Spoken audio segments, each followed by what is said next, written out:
کیا زندگیاں گزار رہے ہیں ہم لوگ. حرام ہمارے پاس، سود ہمارے پاس، زنا ہمارے پاس، چوری ہمارے پاس، بدکاری ہمارے پاس، بد اخلاقی ہمارے پاس، ماں باپ کے ساتھ ظلم و زیادتی ہمارے پاس، بیویوں سے لڑنا ہمارے پاس، اولاد کے ساتھ جھگڑا ہمارے پاس، پڑوسی سے اختلاف ہمارے پاس، پولیس میں کچہریوں میں نام ہمارے ہیں، عدالتوں میں کیس ہمارے ہیں، رہن سنٹر میں ہم سے چل رہے ہیں، عاملوں کی دکان ہم سے چل رہی ہے، حرام خوری کے اڈے ہم سے چل رہے ہیں. ارے کیا بدبخت زندگی ہے. لعنت کرو ایسی زندگی پر. ارے بننا ہے تو ایسے بن جاؤ جیسے کبھی بلال حبشی ہوا کرتے تھے، جیسے کبھی امام بوصیری ہوا کرتے تھے، جیسے کبھی حضرت سیدنا نور الدین زنگی ہوا کرتے تھے. بننا ہو تو ایسے بنو جیسے جنید بغدادی ہوا کرتے تھے. بننا ہو تو ایسے بنو جیسے امام انوار اللہ فاروقی ہوا کرتے تھے. کیا زندگی ہے میرے بھائی.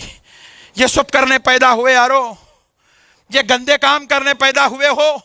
دنیا میں ذلت، آخرت میں ذلت. اولاد ساتھ نہیں دے گی، دنیا میں بیوی کے سامنے ذلیل کروایا جائے گا.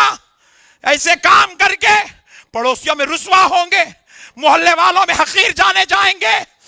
جنازہ جائے گا، ایک کہے گا بڑا بدماش تھا، دوسرا کہے گا بڑا ظالم تھا، تیسرا کہے گا حرام کے کام کرتا تھا، چوتھا کہے گا اس سے بڑا گنہگار پورے محلے میں کوئی نہیں تھا. اس لیے پیدا نہیں ہوئے میرے بھائی ہم لوگ. ہم تو بڑے خوش نصیب ہیں جی. اللہ اہل سنت میں پیدا کرا، اچھے ماں باپ کے گھر میں پیدا کرا، پھر اچھے پیر کا جھوٹا پلایا. عاشق بنو میرے بھائی. بس عاشقوں کے ساتھ کیا ہوتا ہے، ایک بات سن لو، بات ختم. عاشق صادق سرکار امام بوصیری. کون؟ ذرا زور سے بولیں. امام بوصیری رحمت اللہ علیہ.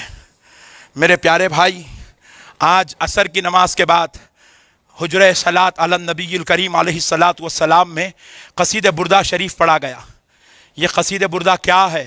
سنو، یہ وہ قصیدہ ہے جو ایک عاشق رسول اپنے آقا کی محبت میں لکھ رہا ہے، حضور کے حسن و جمال کا ذکر کر رہا ہے، حضور کے کمالات و فضائلات کا ذکر کر رہا ہے، حضور کی فضیلتوں کا ذکر ہے، حضور کے رفعتوں کا ذکر ہے، حضور کی عظمت کا ذکر ہے، حضور کی شان کا ذکر ہے. پہلے شعر میں درود مصطفیٰ ہے. یہ ہے قصید بردہ شریف. اب ایسے قصید بردہ شریف کس نے لکھا؟ امام بوصیری نے لکھا. روایات میں آتا ہے کب لکھا؟ اس وقت لکھا جب آپ فالج کے مرض میں مبتلا ہو گئے تھے. کس میں؟ ذرا زور سے بولو. فالج کے مرض میں. روایات میں آتا ہے تقریباً 16 سال تک آپ بستر پہ تھے، بستر پر تھے، اپنے آقا کی شان میں قصائد لکھتے تھے، نبی پاک صلی اللہ علیہ وسلم کی محبت میں قصیدہ خوانی کرتے رہتے تھے. کب تک میرا آقا خاموش رہے گا؟ ہاں ہاں ہاں ہاں. سراج بابا سے بھی میری گزارش ہے، جس دن خواب میں سرکار کا دیدار ہو جائے اس دن ہمارا نام بھی لے لیا کرنا. کہنا کہ کچھ اور دیوانے ہیں، گناہگار ہیں، خطا کار ہیں، سیاہ کار ہیں، بدکار ہیں، مگر خدا کی قسم آپ کے غلام ہیں. آقا سے بس اتنا کہہ دینا، اور اگر فرصت ملی نام پوچھے تو اس کتے کا نام پہلے سنا دینا. سرکار آج بھی سنتے ہیں، سرکار آج بھی دیکھتے ہیں، سرکار مدد فرماتے ہیں، خواب میں آتے ہیں، ظاہری طور پر مدد بھی کرتے. سرکار اپنی امت کو کبھی تنہا نہیں چھوڑتے. سرکار ہماری جان سے زیادہ قریب ہے، ہماری جان سے زیادہ قریب ہے. یہ جان بعد میں نکلتی ہے، مصطفیٰ کو خبر پہلے ہوتی ہے. اتنے قریب ہے، اتنے قریب ہے. آقا خود ارشاد فرماتے ہیں میرے امتی کے بہر میں کانٹا چبھتا ہے تو امتی کو تکلیف بعد میں ہوتی ہے، کانٹا چبھنے کا احساس مجھ کو پہلے ہوتا ہے. اتنا قریب ہے. میرے آقا سے صحابی نے پوچھا جب گھر جاؤں تو کیا کروں؟ حضور نے کہا اپنے گھر والوں کو سلام کرو، اگر گھر میں کوئی نہ ہو تو کیا کروں؟ کہا مصطفیٰ پر سلام بھیج.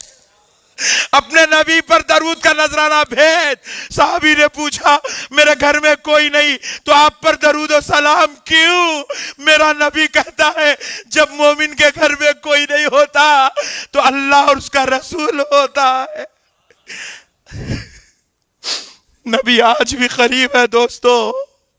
نبی سنتے ہیں, نبی دیکھتے ہیں, نبی جانتے اور پہچانتے اپنے غلاموں کو. ہم ظلمت میں پڑے ہوئے ہیں, ہم اندھیریوں میں گرے ہوئے ہیں, ہم گندے ہو گئے ہیں. آج توبہ کر لو, آج توبہ کر لو. چلتے پھرتے اٹھتے بیٹھتے آتے جاتے مصطفیٰ پر درود پڑھا کرو.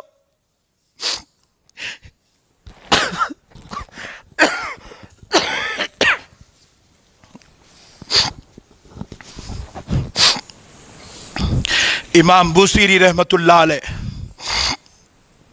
بیمار تھے, عاشق تھے, سرکار کو سناتے رہے قصیدہ. میرے آقا کو رہا نہ گیا, خواب میں تشریف لائے امام بوصیری کے, خواب میں تشریف لائے. امام بوصیری اٹھ نہیں سکتے تھے, فالج کے مریض تھے. خواب میں بھی دیکھ رہے ہیں فالج کا مرض غالب ہے, اٹھنے نہیں دے رہا ہے. تو مدینے والے نبی نے کیا کیا, خود بیٹھ گئے, مانڈی ڈالی, امام بوصیری کا سر اپنی مانڈی میں رکھ لیا, رکھ کر کہا بوصیری اب سنا کیا سناتا ہے, اب تک تو تڑپ کے سناتا تھا, تو یہاں تھا میں وہاں تھا.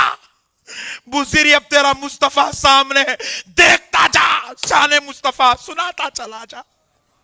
سرکار امام بوصیری سناتے گئے, سناتے گئے, سناتے گئے, یہاں تک کہ پیارے بزرگوں اور دوستوں امام بوصیری رحمت اللہ علیہ اپنے آقا کریم صلی اللہ علیہ وسلم کو اتنے اشعار سنائے, قصیدہ سنائے.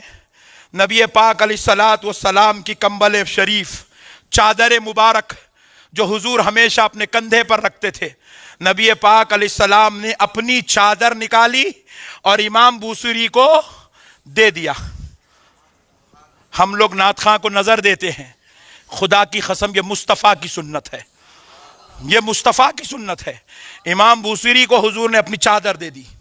چادر کو عربی میں بردہ کہتے ہیں, بردہ. خواب ختم ہوا نہیں ہوا, سارے اشعار قصیدے کے جب سنائے تو رسول پاک نے پوچھا بوصیری کیا چاہتے ہو؟ یا رسول اللہ یہ فالج کے مرض کی وجہ سے طہارت میں بڑا مسئلہ ہوتا ہے, اور آقا میں آپ کا ثناخواں ہوں, میں نہیں چاہتا کہ میری طہارت میں کمی کجی رہ جائے اور میں آپ کی تعریف کرتا رہوں. آقا کچھ نظر کرم کر دے, یہ بیماری دور ہو جائے. تاجدار مدینہ نے اپنا لعاب مبارک نکالا, بوصیری کے منہ میں رکھ دیا. سرکار امام بوصیری جیسے ہی لعاب مبارک اپنے منہ میں لیے, آپ کا وہ مرض ختم ہو گیا, وہ فالج کا مرض ختم ہو گیا. یہ ہے شفقت درود پڑھنے والوں پر, یہ عاشقوں کی بات ہے. پیارے بزرگوں اور دوستو اب ہوا کیا, امام بوصیری رحمت اللہ علیہ جب خواب ختم ہوا, نیند سے بیدار ہوئے تو دیکھے ہاتھ پیر سلامت ہو گئے, شفا ہو گئی. تب انہوں نے چاہا اللہ کا شکر ادا کروں. شکر ادا کرنے کے لیے مسجد کی طرف جا رہے تھے تو راستے میں ایک, جب نیند سے بیدار ہوئے تو کیا دیکھتے ہیں, ہاتھ پیر سلامت ہو گئے اور رسول اللہ نے جو چادر دی تھی وہ ان کے پاس ہے. نظر دیتے ہیں سرکار درود پڑھنے والوں کو, ثنا خوانی کرنے والوں کو, نعت خوانی کرنے, سرکار نظر دیتے ہیں. سرکار معمولی بات نہیں ہے میرے بھائی, یہ بچوں کا کھیل نہیں ہے. چادر مبارک بھی پاس تھی, ہاتھ پیر بھی سلامت ہو گئے. شکر ادا کرنے کے لیے جب باہر نکلے تو باہر آپ کو راستے میں ایک بزرگ ملے, ان کا نام تھا حضرت ابو الرجا, قطب الاقطاب تھے اس وقت, سید الاولیاء تھے اس وقت کے. سرکار ابو الرجا نے امام بوصیری کو دیکھا تو پکڑ لیا, پکڑ کے کہنے لگے ابو الرجا, ابو بوصیری ذرا مجھے وہ شعر سنا دو جو شعر سن کر مصطفیٰ نے تجھے چادر دی ہے. اور وہ شعر ذرا مجھ کو بتا دے جس شعر کے سننے سے آقا علیہ السلام جو ہے وجدی کیفیت میں تھے. تو انہوں نے پوچھا یہ میرے گھر کی بات ہے، یہ حجرے کی بات ہے، یہ خواب کی بات ہے، آپ کو کیسے معلوم؟ کہا ابو الرجا کہتے ہیں بوسیری، جب رسول اللہ تیرے پاس آ رہے تھے تو آقا نے مجھے ساتھ لے کر آئے، میں دروازے کے پاس کھڑے سارا منظر دیکھ رہا تھا. اللہ اکبر. عاشق بنے تو یہ کیفیات ہے میرے بھائی.